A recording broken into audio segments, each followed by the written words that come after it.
पत्थर मारने वाले तिरंगा की बात करेंगे, अशोक पत्थर मारने वाले कैसे तिरंगा की बात करेंगे। करते हैं चाइना से, आप वोट देते हैं उसको जो पाकिस्तान के हेडलाइन बनते हैं, वोट उसको देते हैं, हम लोग वोट उसको देते हैं। पाकिस्तान खाते थे और केला का पत्ते बांधते थे और उलू लाना करते थे, उलू लाना करते थे। अभी एक लड़का को उसके साथ गलत संबंध करके आरएसएस में एक लड़का को मार दिया गया। बताओ इसके आरएसएस में इतनी गंदगी हो गई है। बताओ मदरसे के अंदर कंडोम नहीं है, तेरे मदरसे के अंदर कंडोम मिलता है, तेरे मदरसे के अंदर कारतूस मिलता है, मदरसे वाले नहीं जाते, इनके बब्बो नहीं जाते, आरएसएस पहले खड़ा होता है। ये आरएसएस की तारीफ है। कुछ लोग आनंदर दिया, हर घर में उस्मान कार्ड दिया, कांग्रेस क्या दिया, पच्चीस लूटा खाया लुटवाया।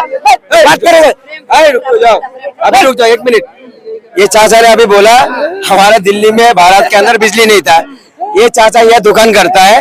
बीजेपी सरकार कब आया? मोदी सरकार 12 साल। तो 12 साल के हो तुम? रुक जाओ, 12 साल के 55 साल शासन करा, गांव के अंदर बिजली नहीं दी तो क्या कहेंगे? क्या कहेंगे उसे? गांव के अंदर सड़क नहीं दी, गांव के अंदर में शौचालय नहीं दी, गांव के अंदर मकान नहीं दी, गांव में बैंक अकाउंट नहीं दिया, उसको क्या कहेंगे? एक बात सुनो, एक बात सुनो, कैमरामैन बात सुनिए मैडम। पहले जो है हम फोकस करिए जरा, फोकस करिए। पहले हमें पत्ता खाते थे, ये पहले हमें पत्ता खाते थे और केला का पत्ते बांधते थे और उलू लाना करते थे, उलू लाना करते थे। पहले हमारा भारत में जो है ना 12 साल पहले जो है ना घोड़ी गाड़ी में चलते थे, टमटम में चलते थे, पैदल चलते थे और बिहार भी हम पैदल जाते थे। अब सबके पास एंड्रॉइड फोन है। फोन कौन लाया? ये मोदी लाया है। ये देखो, ये हर एक देश जब डेवलप होता है और बदलाव हर एक जनरेशन का एक अलग अलग बदलाव होता है, तो उस हिसाब से मोबाइल आया। जैसे राजीव गांधी जी के टाइम में कंप्यूटर आया था, तो ऐसे करके हर एक समय बदलाव होता जाता है। तो वो टेक्निकल में ही आता है। ये मोदी जी नहीं लाया स्मार्टफोन, चाहे कोई भी फोन। हमसे पहले तो चाइना ले आया, हमसे पहले तो अमेरिका ले आया। तुम उससे कंपेयर करो ना, तो वो तो चाइना जो है 50 साल हमसे आगे है, तुम हो गए उससे आगे। तुलना करते हैं, मजा होगा तुलना। ये लोग तुलना करते हैं अमेरिका से, तुलना करते हैं चाइना से, आप वोट देते हैं उसको जो पाकिस्तान के हेडलाइन बनते हैं, वोट उसको देते हैं, हम लोग वोट उसको देते हैं। पाकिस्तान में जाके बिरयानी खाते हैं। हाँ, वोट देंगे उसको जो जिहाद फैलेगा, वोट देगा उसको जो आतंकवाद फैलेगा। कौन पकड़ेंगे? आरएसएस के लोग पकड़ेंगे। पाकिस्तान के जासूसी में, सुनो, पाकिस्तानी जासूसी में 90% हिंदू थे और उसमें भी आधा से ज्यादा आरएसएस के निकले हैं। अब बताओ, पाकिस्तान का जासूस आरएसएस किसी के माँ कम नहीं। शब्दों की मर्यादा पे ध्यान रहेगा, शब्दों की मर्यादा पे ध्यान। किसी को औकात नहीं जो आरएसएस जैसे राष्ट्रीय एनजीओ को बैंड किया था।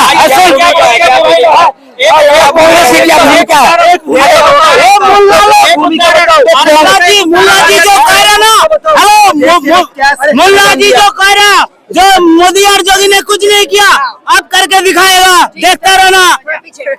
आरएसएस की भूमिका। अरे सुन, आरएसएस तू क्या जाने? आरएसएस क्या मैं चलना चाह रहा हूँ, तुम्हारा बकबोट है, करोड़ों की संपत्ति ले रहे हैं। आरएसएस की भूमिका आरएसएस वो क्या हम जानना चाहते हैं। झंडा नहीं लहराया था कम से कम आधा। अगर आजादी में आरएसएस का इतना ही भूमिका था तो 52 साल तक हमारे देश का तिरंगा, देश को इस्लामिक कंट्री बनाने वाले सुन देश को कांग्रेस के राज में 2 इस्लामिक राष्ट्र बने, पाकिस्तान और बांग्लादेश। हिंदुस्तान को बनाता कांग्रेस ने बनाए टुकड़े करे, कांग्रेस ने भगाए टुकड़े करे, कांग्रेस ने भगाए, फिर पीएफआई खड़ा करके इस हिंदुस्तान को फिर पाकिस्तान सुन ले भाई। आरएसएस स्कूल चलाता, कॉलेज चलाता, बहुत सारी संस्थान चला, पर ये भगवत चलाते अब देश को इस्लामिक कौम बनाने वाले।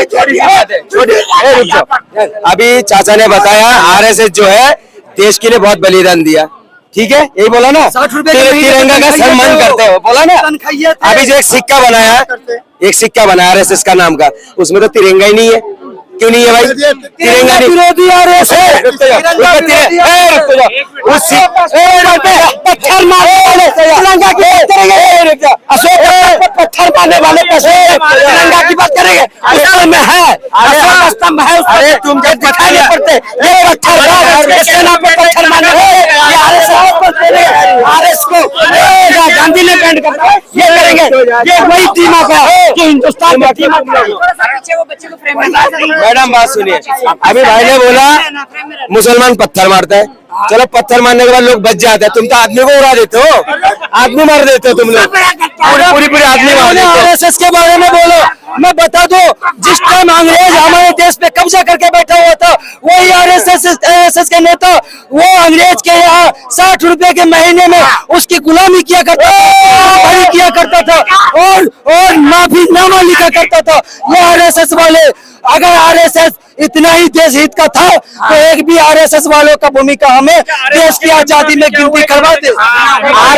आरएसएस वो एनजीओ है, देश के अंदर कहीं भी आपत्ति विपत्ति होता है, इनके उलमा नहीं जाते, इनके मदरसे वाले नहीं जाते, इनके बब्बों नहीं जाते, आरएसएस पहले खड़ा होता है। ये आरएसएस की तारीफ है। कुछ लोग कहाँ खड़े हैं, गद्दार क्या जाने आरएसएस का, वो देश के गद्दार है, आरएसएस का काम क्या जानेगा, गद्दार जो लोग होते इसके आज कर्नाटक आने बैंड करेंगे, सो हाई कोर्ट ने कह दिया तेरी कौन क्या खुजली है और ये तुम्हें आरएसएस हो सकता है। मैं आपको बता दूं आरएसएस की सच्चाई, अभी रिसेंट न्यूज है, आरएसएस में एक मिनट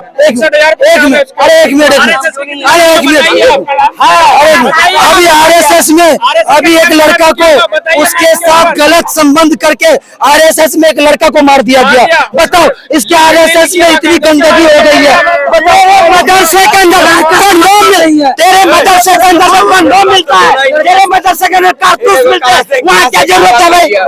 लड़कियों किसी संस्थान में कोई लड़की सुरक्षित, तेरे मदरसे में लड़कियां सुरक्षित है, तेरे मदरसे में 40 लड़कियां क्या कर रही थी वहाँ?